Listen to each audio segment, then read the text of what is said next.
व्यंजनों का वर्गीकरण।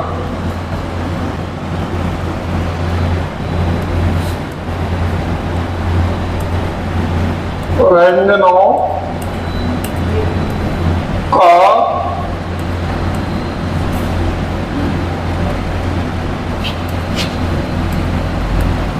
वर्गीकरण। व्यंजनों का वर्गीकरण तो सबसे पहले देखिए आप नंबर 1 देखिए यहां से स्पर्श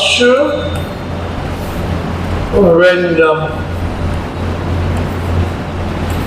स्पर्श व्यंजन। अब देखिए स्पर्श व्यंजन अभी मैंने आपको बताया था क से लेकर म तक 25 व्यंजन क्या कहलाते हैं? स्पर्श व्यंजन कहलाते हैं। यानी कि क से लेकर म तक 25 व्यंजन स्पर्श व्यंजन कहलाते हैं। इन व्यंजनों को अभी लिखना नहीं है, बाद में मैं कहूँ तब लिखना। इन व्यंजनों को 5-5 व्यंजनों के समूह में बांटा गया है। कितने में बांटा गया है? 5-5 व्यंजनों के समूह में बांटा गया है, इसलिए इन्हें वर्गीय व्यंजन भी कहते हैं। क्या कहते हैं इनको? वर्गीय व्यंजन। अब जैसे वर्गीय व्यंजन हो जाएगा आपके, इनके 5 समूह बना देते हैं हम।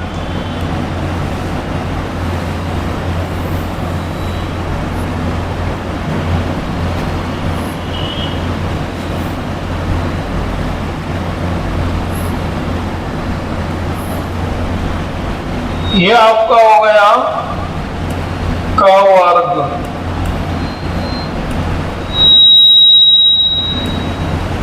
क च ट त प। छ वर्ग, ट वर्ग, त वर्ग, प वर्ग। अब देखिए जो आपका प्रत्येक वर्ग है उसके अंदर कितने कितने व्यंजन होते हैं? 5-5 व्यंजन। यानी कि 2 प्रश्न सोल्व कर रहे हैं अपन यहाँ पर, तो प्रत्येक वर्ग में 5-5 वर्ण होंगे। जैसे इसमें क वर्ग में आ जाएगा आपका क, ख, ग, घ,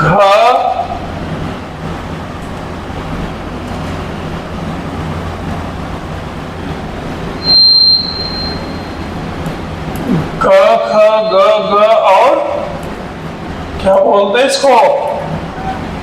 फिर छ वर्ग में आ जाएगा आपका छ, छ, ज,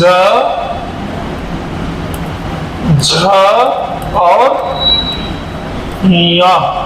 एक ट वर्ग में आ जाएगा आपका ट, ठ, ड, ध और अण। फिर त वर्ग में आ जाएगा आपका त, थ, द, ध और न। फिर प वर्ग में आ जाएगा प, फ,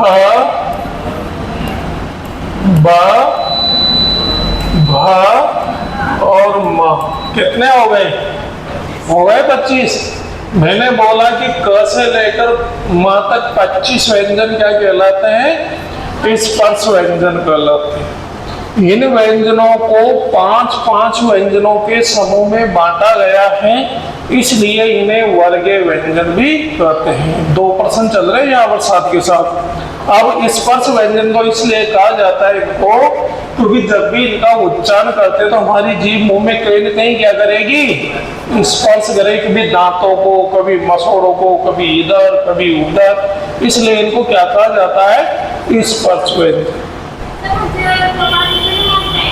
हाँ, इसको नाक और मुंह से दोनों रेल की ध्वनि निकलती। तो देखिए यानी कि अब पहला प्रश्न तो हो गया भाई इनको स्पर्श व्यंजन क्यों कहते हैं, आई बात समझ में। अब उसके बाद देखिए आप यानी कि फिर दूसरा प्रश्न यूं आता है परीक्षा में, जैसे उसने पूछ लिया कि बताओ ड किस वर्ग का वर्ण है, तो फिर आप क्या बताओगे? ट वर्ग का। जैसे उठा के उसने बोला बताओ ब किस वर्ग का वर्ण है, तो वहां फिर वो देता है क च ट त प, फिर उनमें से आपको एक वर्ग लगाने पड़ते हैं। ठीक है ना? तो दो प्रश्न क्लियर हो गए हमारे, स्पर्श व्यंजन और वर्गीय व्यंजन। ठीक है ना? अब चाहो तो आप यहाँ पर एक परिभाषा नोट कर लो, पॉइंट डालो, स्पर्श व्यंजन, ये पॉइंट डालो, स्पर्श व्यंजन लिखो। क से लेकर लिखो, क से लेकर माता, क से लेकर मातक, क से लेकर मातक 25 व्यंजन, क से लेकर मातक 25 व्यंजन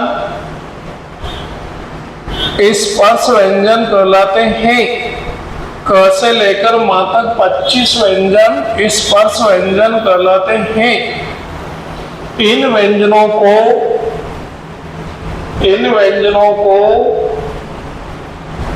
पांच व्यंजनों के समूह में बांटा गया है। इन व्यंजनों को पांच व्यंजनों के समूह में बांटा गया है, इसलिए इन व्यंजनों को पांच व्यंजनों के समूह में बांटा गया है, इसलिए इन्हें वर्गीय व्यंजन भी कहते हैं। इसलिए इन्हें वर्गीय व्यंजन भी कहते हैं। क्लियर है बात? स्पर्श व्यंजन और वर्गीय व्यंजन हमने पढ़ ली। अब देखिए आगे बढ़िए। अब साथ का साथ इनका उच्चारण स्थान के आधार पे मैं वर्गीकरण भी कर रहा हूं यहाँ पे।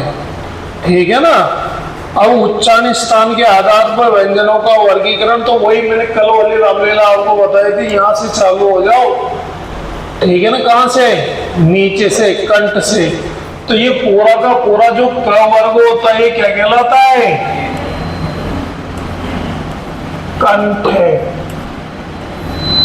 यानी कि इन व्यंजनों का उच्चारण स्थान क्या है? कंठ है, इसलिए क वर्ग क्या कहलाता है? कंठ है। फिर कंठ से ऊपर बढ़ो, किसका नंबर आया? तालवे का। तो च वर्ग आपका क्या हो जाएगा? पूरा का पूरा तालव्य हो जाएगा। यह हो जाएगा आपका तालव्य।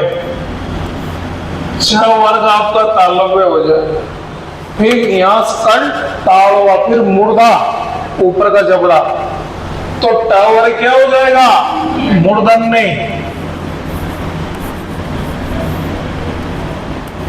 ट वर्ग हो जाएगा आपका मूर्धन्य हो जाएगा। फिर कंठ, तालवा, मुर्दा, फिर किसका नंबर आया? दांतों का। अरे जिन वर्णों का उच्चारण करने पर जीभ किसको टच करेगी?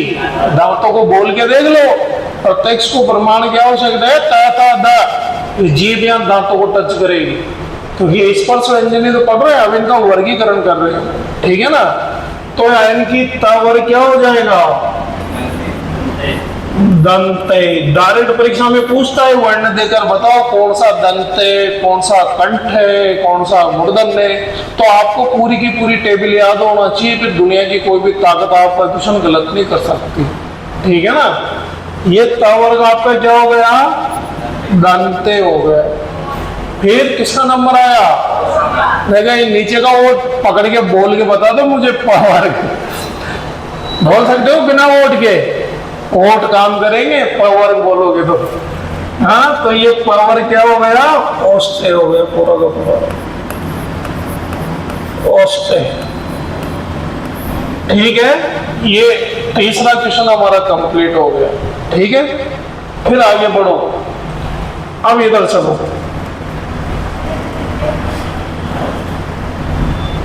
इधर चलिए, रेड लाइट एरिया में चलिए आप।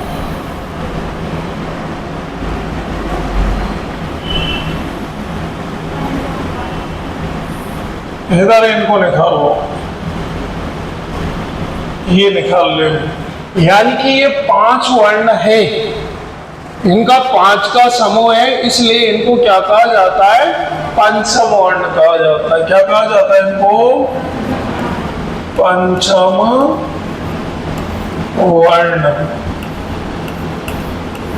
क्योंकि इनका उच्चारण नासिका, जब इनका उच्चारण करते तो प्राणवायु नासिका और मुंह दोनों से बाहर निकलती है, इसलिए इनको क्या कहते हैं? नासिक के व्यंजन।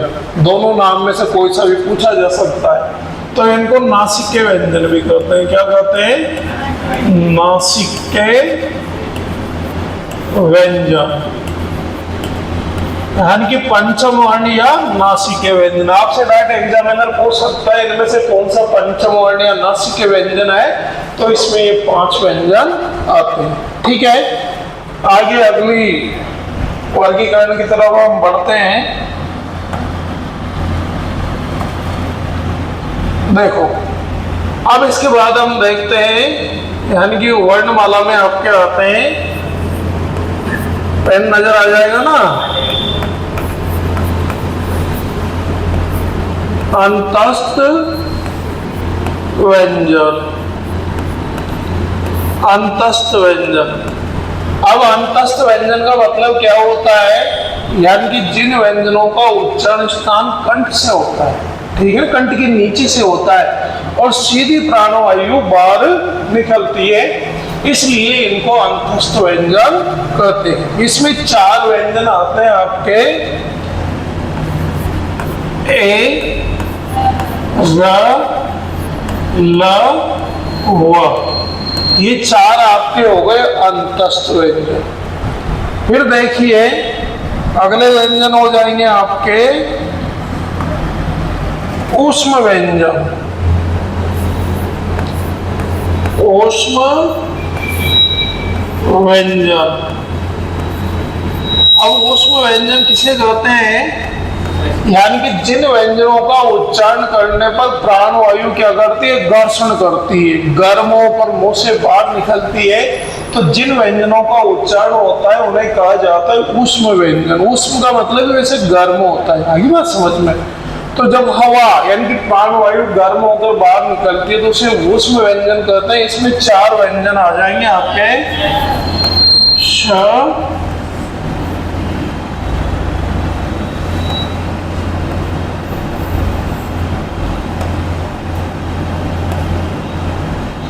यानी कि आपका आ जाएगा इसके अंदर षटकोण वाला, सपेरा वाला और हल्लो वाला। ये 4 व्यंजन क्या कहलाते हैं? ऊष्म व्यंजन कहलाते हैं। फिर आगे बढ़िए, यदि आपसे पूछा जाए कि कौन सा ऊष्म व्यंजन है, तो आपका जवाब होगा इच्छा। ठीक है, फिर हम आगे देखते हैं, यदि आपसे पूछा जाए कि निम्न में से दंतोष्ठ व्यंजन बताइए। दंतोष्ठ यानी कि कौन सा व्यंजन दांत और होठों की सहायता से बोला जाता है, तो इसमें एक व्यंजन का ध्यान रखना, वकारा से दंतोष्ठ, इसमें एक व्यंजन आता है। ठीक है ना। फिर यदि पूछा जाए आपसे कौन सा व्यंजन यानी कि पार्श्विक व्यंजन है, पार्श्विक व्यंजन। पार्श्विक व्यंजन, पार्श्विक का मतलब क्या होता है? यानी कि जिस व्यंजन का उच्चारण करने पर प्राणवायु हमारी जीवा के दोनों साइडों से कहाँ निकलती है? बाहर निकलती है, इनको पार्श्व बोला जाता है। तो वहां से जिस व्यंजन का उच्चारण होता है उसे कहा जाता है पार्श्विक व्यंजन। तो इसमें एक व्यंजन आता है आपका ल। कौन सा आएगा? ल इसके अंदर आ जाएगा। फिर आगे बढ़िए, यानी कि लुंठित या प्रकंपित, यानी कि कौन सा व्यंजन आपका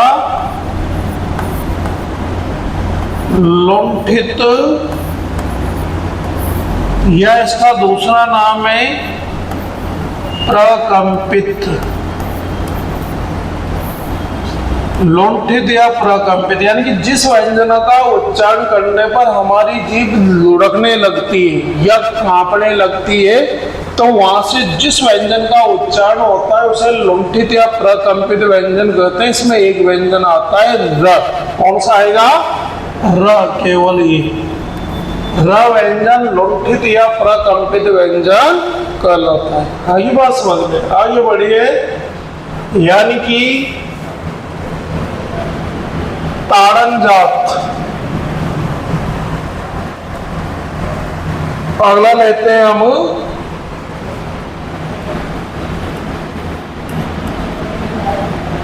ताड़न जात, या इसका दूसरा नाम ये भी आ सकता है उत्क्षिप्त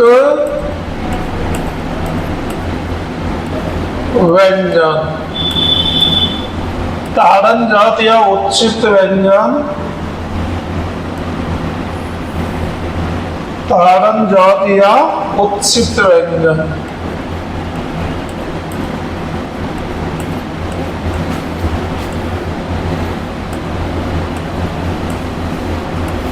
ताड़न जात या उत्क्षिप्त व्यंजन, इसमें दो व्यंजन आ जाएंगे आपके।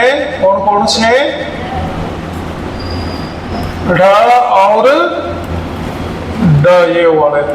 क्योंकि ताड़न जात का मतलब होता है दूर हटाना, उत्क्षिप्त का मतलब होता है उठाकर पटकना। यानी कि जब इनका उच्चारण किया जाता है तो हमारी जीभ क्या करती है? उठकर पड़ती है, यानी कि दूर हटाने का एहसास होता है। जैसे हटाओ, सड़क, हड़क बोलते ना, बिंदी लगाता है। तो इस प्रकार से ये दो व्यंजन कहलाते हैं उत्क्षिप्त व्यंजन। फिर यदि आपसे पूछा जाए कि चलो बताओ वर्तस्य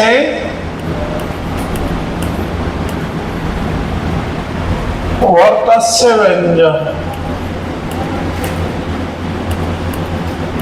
वर्तस्य का मतलब होता है जिन व्यंजनों का उच्चारण करने पर हमारी जो जीभ है ये मसोड़ों को चेंज करेगी, टच करेगी, तो वहां से जिन व्यंजनों का उच्चारण होगा वो कहलाएंगे आपके वर्तस्य व्यंजन। तो इसमें आपके 5 व्यंजन आ जाएंगे, न, र, ल, स, ज। ये 5 व्यंजन क्या कहलाते हैं? उत्क्षिप्त वर्तस्य व्यंजन कहलाते हैं। क्या कहलाते हैं? वर्तस्य व्यंजन। ये जो मसोड़ों के यहाँ से इनका उच्चारण स्थान है। फिर यदि प्रश्न आ जाए, आगे बढ़िए। यानी कि कौन सा व्यंजन कोमल, कौन सा व्यंजन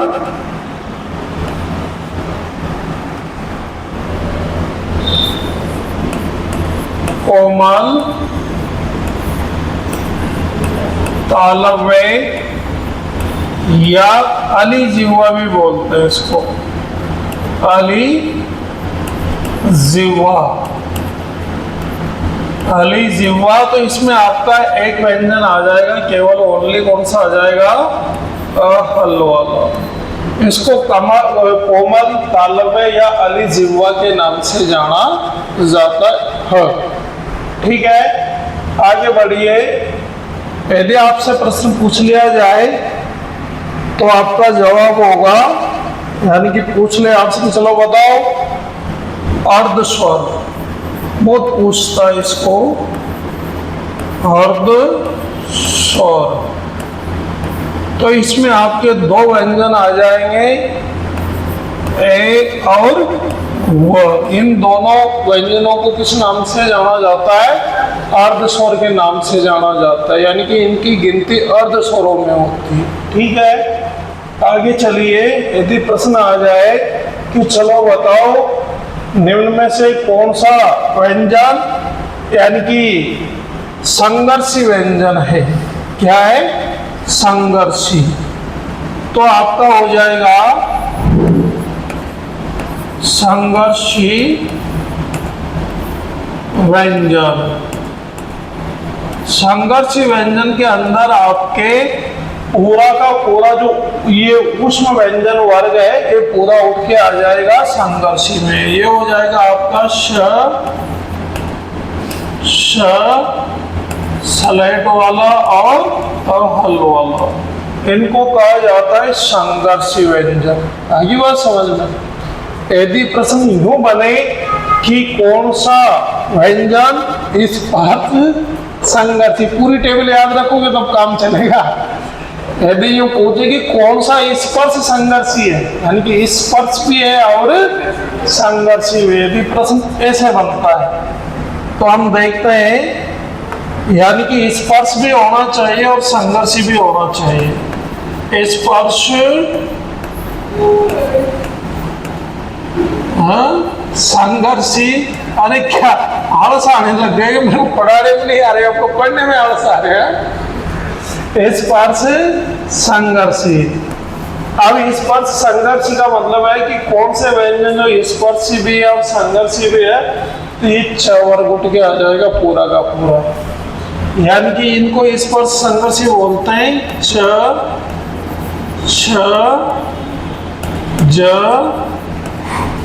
और य, ये स्पर्श संघर्षी व्यंजन कहलाते हैं। आगे बात समझ में। ज य, इनको स्पर्श संघर्षी बोलते हैं। यदि आगे बढ़िए फिर प्रश्न आ जाए तो क्या करोगे, पूछने की, चलो बताओ संयुक्त व्यंजन। संयुक्त व्यंजन यानी कि संयुक्त व्यंजन कौन से होते हैं, जो व्यंजन दो अलग अलग व्यंजनों से मिलकर बने होते हैं, उनको संयुक्त व्यंजन कहते हैं। तो इसमें 4 व्यंजन मुख्य रूप से लेते हैं हम, यानी कि श, ट, श्र और गे। अब देखिए कैसे बनते हैं, इनका वर्गीकरण बहुत पूछा जाता है। तो ये किससे मिलकर बना, क प्लस श प्लस अ से मिलकर ये बना। आई बात समझ में। त्रिशूल वाला कहीं से बना, त प्लस र प्लस अ से मिलकर ये बना। इनका वर्गीकरण पूछता है। ये किससे पढ़ा, श प्लस र प्लस अ से मिलकर बना। और ये किससे बना, ज्ञानी वाला ज प्लस या प्लस अ से मिलकर ये वर्ण बना। तो इस प्रकार से यानी कि व्यंजनों का क्या किया जाता है, मुख्य रूप से वर्गीकरण किया जाता है। मेरे हिसाब से पहला वर्गीकरण बहुत बढ़ गया है। अब देखिए कुछ व्यंजन में अब एक्स्ट्रा लिख रहा हूं ताकि उनको भी यही पूरा कर दूं, ठीक है ना। हाँ, पहले इनको लिखोगे, थोड़ी सी रामलीला है, फिर वो अलग से लिखाने पड़ेगा, उनको इधर जोड़ देता हूँ, सब पता पड़ जाएगा। मैंने सब अलग अलग कलर से लिख रखे हैं, ठीक है ना। देखो आगे देखो, उनको मैं प्लस लगाकर अलग से लिख देता हूँ। उधर नहीं, उनका काम ही इधर का है, ठीक है ना। वो उधर जा ही नहीं सकते, उनको तो इधर ही लेना पड़ेगा मेरे। इधर देखो, यहाँ जगह सब में बना लूंगा, जगह तो मुझे याद है, लिखने कहाँ है वो, ठीक है ना। अब देखिए ये यहाँ जोड़ता हूँ मैं प्लस, यानी कि एक्स्ट्रा में। अब यहाँ पर एक वर्ण लिखने जा रहा हूँ मैं, वो है अहल वाला। क्या है, अहल वाला। अब देखिए इसका न तो ये स्पर्श व्यंजन है और नहीं ये कौन सा है, वर्ग व्यंजन है। केवल इसका उच्चारण स्थान क्या है, कंठ है। यदि आपसे पूछा जाए कि ह का उच्चारण स्थान क्या है, तो इसका संबंध केवल इससे देखना है।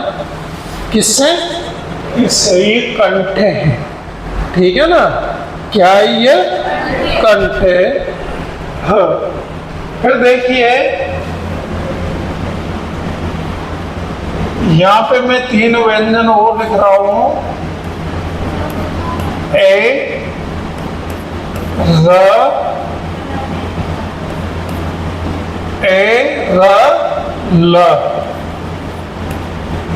और यहां पर श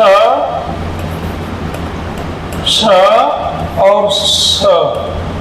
यानी कि यदि आपसे पूछा जाए कि ए और श का उच्चारण स्थान क्या है, तो इसका सूत्र होता है एचु ईश नाम तालव्य। तो इन दोनों का उच्चारण स्थान क्या है? तालव्य है। र और श का उच्चारण ईटू ऋष नाम मूर्धन्य, संस्कृत में सूत्र है, तो इनका उच्चारण स्थान क्या है? मूर्धन्य। और ये ल और स का उच्चारण स्थान क्या है? दंत है। आगे बात समझना। तो इस प्रकार से मुख्य रूप से व्यंजनों का वर्गीकरण हमने किया है। बोर्ड अब पूरा हमारा भर चुका है। मैं और भी घुसा देता है इनमें, मगर वो इसके बाद देखेंगे। अभी स्लाइड को आप कंप्लीट करके उतार लीजिए। यहाँ तक आ गया होगा मेरी आशा है समझ में। जहाँ पर समझ में नहीं आए वो आप पूछ लेना मेरे से, ठीक है ना। चलो अब इसको क्लास को ऑफ करते, इस क्लास को नहीं आता है, मोबाइल को ऑफ कर दे इसको।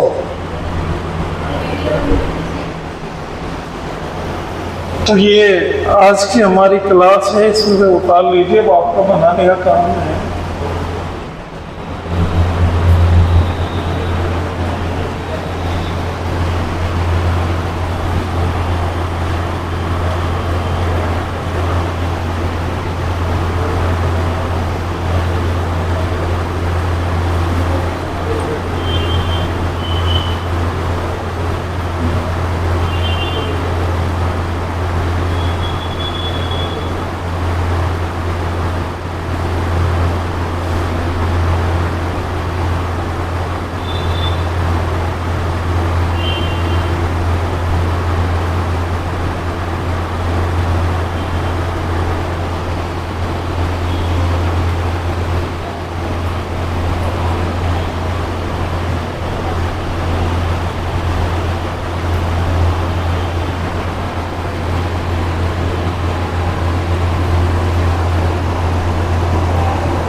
खाओ यार, उतार रहे हो, बंद कर दिया। हाँ चालू है क्या? तो बंद करने गया था ना।